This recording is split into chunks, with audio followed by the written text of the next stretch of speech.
Welcome back to Courtroom Chronicles, where real justice meets raw emotion. Today's case dives deep into the story of Deborah Aguilar, a woman charged with burglary of a habitation with intent to commit assault, a serious felony that could land her up to 20 years behind bars.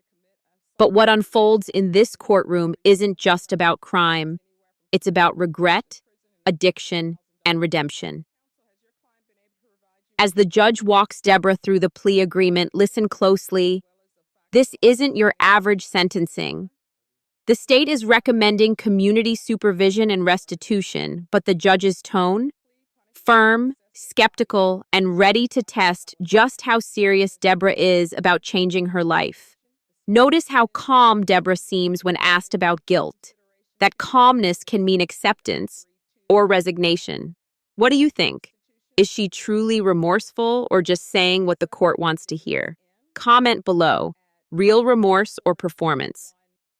And are you Deborah Aguilar? Yes. Ms. Aguilar, I'm showing you what's entitled Court Admonishments and Defendants Waivers and Affidavit of Admonitions. Did you review that document with your attorney? Did you understand it? Did you sign it in all the appropriate places? Yes, I did. Did you understand you're charged with the offense of burglary of a habitation with intent to commit assault? That is a second-degree felony. Range of punishment is anywhere from 2 to 20 years in prison and up to a $10,000 fine. Counsel, has your client been able to provide you with any defenses? Yes, Do you believe she has a rational as well as a factual understanding of the charges against her? I do. Showing you the plea bargaining page. Did you review that with your attorney? Did you understand it? Yes. According to plea, punishment is to be assessed at 5 years in prison. There's a $500 fine. There's no application for deferred adjudication. The state recommends community supervision. They will take in consideration 2023 CR 3225. There's restitution to be payable to Angel Garza in Days Inn at 9401 IH 35 North, San Antonio, Texas 78233. Did you understand that to be the plea? Yes, ma'am. Next, I'm showing you outside the plea bargain agreement. State is requesting a TAP evaluation, no contact with Angel Garza and Days Inn at 9401 IH 35 North. Did you understand those are recommendations from the state and the court does not have to follow those recommendations? Yes, ma'am. Then to the offenses charged, how do you plead? Guilty, not guilty, or no contest? Guilty. State any evidence? State offer states exhibit 1 in all attachments. Court will accept into evidence states exhibits 1 in attachments and review the same. I'll the record for a moment. All right. After reviewing states exhibits 1 in attachments, the court will find there is sufficient evidence to find you guilty, and the court will find you guilty. Are we proceeding with sentencing? Yes, Your Honor. Anything you wish to say on behalf of your client? Okay, acceptance of responsibility, Your Honor. This is the first setting. She accepted responsibility. She's been in jail for 5 months, awaiting a court appearance. I guess what I can tell you is in a nutshell is that this incident is a result of jealousy. It involved her companion, who she thought was flirting with a male that happened to be in the motel room where the incident occurred. He understands what she did. He's ready to move on and ask the court to follow the plea agreement. All right. Do you have any children? Yes, ma'am. What are their ages 10 and 3. and where are they? One I put up for adoption actually, and my 10-year-old's with my mom. So even though your counsel is telling me this was out of jealousy, I don't understand how this translates to throwing a potted plant through a window at a hotel. I reacted out of anger. I didn't. It was. Do you have any drug issues? I do drink. I could have drinking problems. All right. Is that all? You have an alcohol problem? What else? Just alcohol. Then why did was Child Protective Services involved with your children? Well, my first one, yes, but Why? I was on heroin back then. I had been off of it for 9 years. Okay. And who is this person that you're going to with the hotel with? I was living in a hotel. Okay. Why are you living in a hotel? I was selling drugs. I'm sorry. I was selling drugs. Okay. Well, I don't think your attorney wanted you to say that, but okay. I told her to be honest with you, Judge. I know you appreciate honesty. I do. All right. This is what we're going to do. The court is going to sentence you to 5 years in the prison. I'm going to suspend it and probate it for 6 years. There's a $500 fine that will be probated.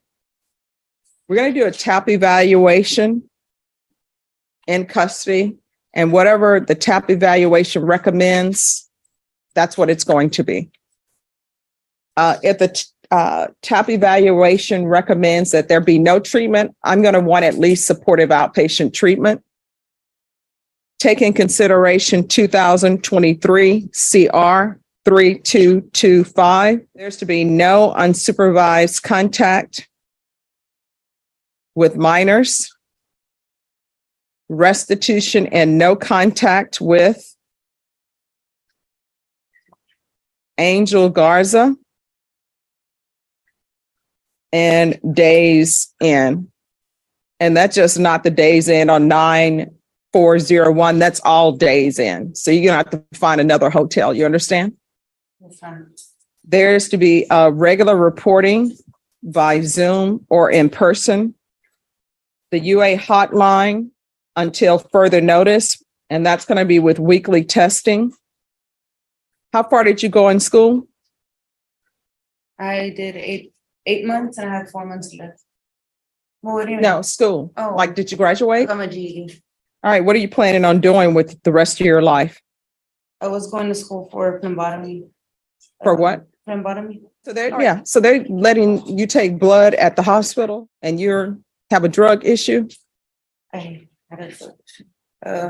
Well, I will tell you, anything that requires a license, they're going to check to see if you have a record. So I don't mean to crush anybody's hopes and dreams, but don't just be spending money and not realizing that there are certain professions that you're not going to be allowed to do.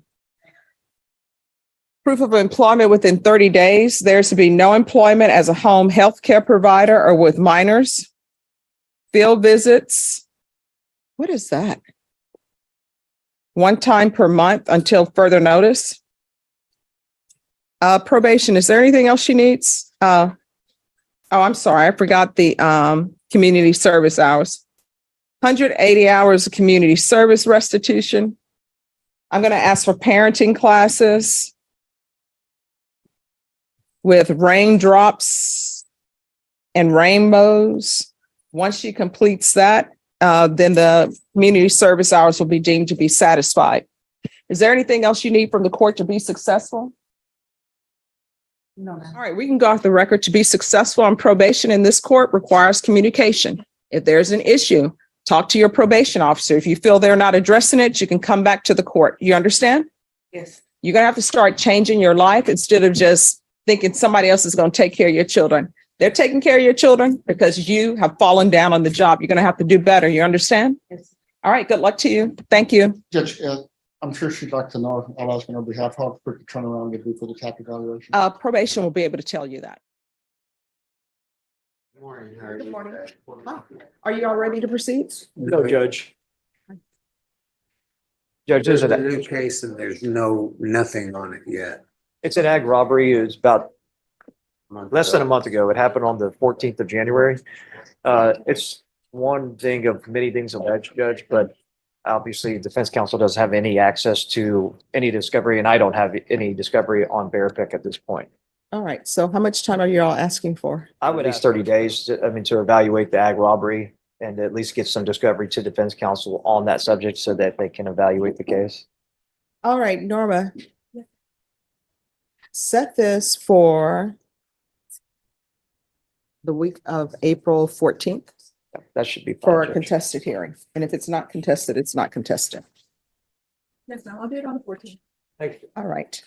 Ms. Abrams, Aguilar is coming back on April. And there it is, a 6-year probation sentence instead of 5 years behind bars. The judge gives Deborah a second chance, but not without a powerful reality check. You have to start changing your life instead of thinking someone else will take care of your children.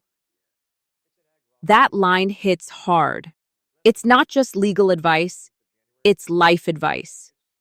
This case shows how personal accountability and substance abuse collide in the justice system.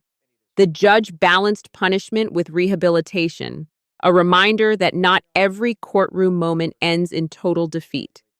So what's your take? Did the judge make the right call by suspending prison time? Or should Deborah have served her sentence behind bars? Drop your thoughts below. I'm reading every comment. If you found this case as gripping as we did, smash that like button, share this video with a friend who loves courtroom drama, and subscribe to Courtroom Chronicles for more shocking, real-life moments straight from the bench. Justice is never boring here.